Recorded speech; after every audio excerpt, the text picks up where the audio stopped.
லாரியின் குறுக்கே டூவீலரை நிறுத்தி வைத்து மதியம் துவங்கிய மல்லுக்கட்டு பேச்சுவார்த்தை இரவு வரையில் நீடித்த காட்சிகள்தான் இவை. நான் பாட்டுக்கு சிவனே நான் தான் ஒருத்தன் வண்டி தந்து குறுகுல விட்டான். ஐயோ மேல ஏதாவது கை வச்சாமா? அதெல்லாம் ஒன்றும் இல்லை. நீ இடிக்க நான் தான் கட்சினான்னு ஒரே ஒரு வார்த்தை தான் கேட்டேன். அவன் லோக்கல் போல ஏய் எங்க ஏரியால வந்து எனக்கு குரல் ஒரு ஆம்பளை தான் இங்கே நில்றா அப்படின்னா பதிலுக்கு நீ என்ன சொன்ன? அவன் லோக்கல்ல நம்ம லோக்கலுக்கே தூக்கல இல்ல, நீ ஆம்பளை தான் இங்கே நில்றான்ட்ட. ஏன்னா போனதான் ஆளை கூட்டு வருவான். சூப்பர் மச்சான், நீ ஐசா ஜூட் அடிச்ச. அவன் பையன் ரோசக்காரன் போல அப்படியே நின்ட்டான். அப்புறம் நம்ம மட்டும் அப்படியே அப்படியே தான்.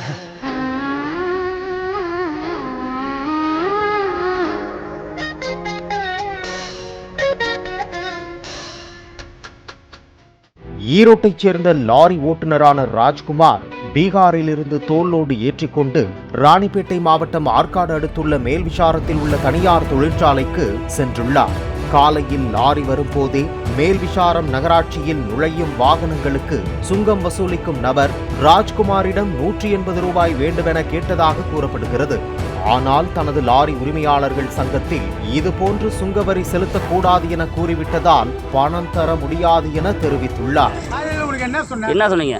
ஏங்க நீ காசு கூடியா வண்டி ஓர நிறுத்துன்னு சொன்னா இல்லையா? என்னது வண்டி ஓர எங்க ஆசோதியில வாங்க கூடாதுன்றாங்க. எங்க சொந்தத்துல வாங்க கூடாது. எங்களுக்கு இங்க வாங்குறதுக்கு அனுமதி கொடுக்குறாங்க. சீட்டை காட்டணும். கமிஷனர் கொடுக்குறான். கமிஷனரா? அதிகாரி நீ கிடையாது. அதிகாரியா நான் கொடுக்கணும் அவசியம் இல்லை. காலையில் தொழிற்சாலைக்குள் சென்று தோள்களை இறக்கிவிட்டு மதியம் திரும்பும் போது அந்த லாரியை சுங்கம் வசூலிக்கும் நபர் மறித்துள்ளார்.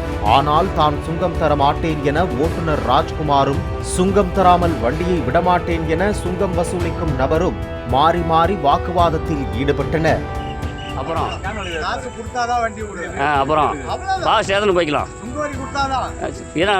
இல்ல லாரிக்காரங்க அதுவும் வீட்டுல அடுப்பெரியுமாண்ணா? இல்ல லாரிக்காரங்க அதுவும் வீட்டுல அடுப்பெரியுமான்னு கேக்குறேன்.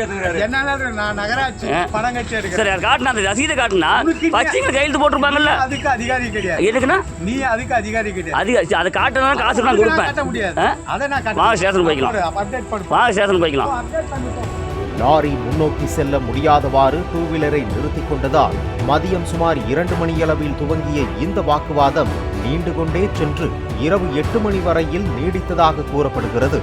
ஒரு கட்டத்தில் இரவு சாப்பாட்டை முடித்துவிட்டு லாரிக்குள்ளேயே படுத்து தூங்க ராஜ்குமார் தயாராகியுள்ளார். இதனால் மீண்டும் வாக்குவாதம் ஏற்படவே சங்க நிர்வாகிகளிடம் ராஜ்குமார் பேசியுள்ளார். அப்போது சுங்கவரி செலுத்த அவர்கள் கூறிய நிலையில் 180 ரூபாய் வாங்கிவிட்டு 120 ரூபாய்க்கு மட்டுமே ரசீது கொடுத்ததாக கூறப்படுகிறது.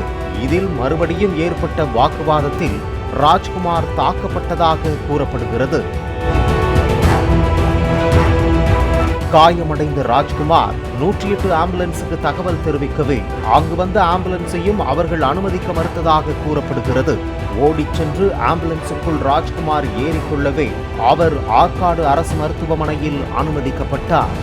லாரி ஓட்டுநரின் பரிதாப நிலை குறித்து ராஜ்குமார் வீடியோ வெளியிட்டுள்ள நிலையில் இது குறித்து போலீசார் விசாரித்து வருகின்றனர். பிளே ஸ்டோர் மற்றும் ஆப் ஸ்டோரில் இருந்து பாலிமர் செயலியை QR கோடு மூலம் பதிவிறக்கம் செய்யுங்கள். செய்திகளை உடனுக்குடன் பெறுங்கள்.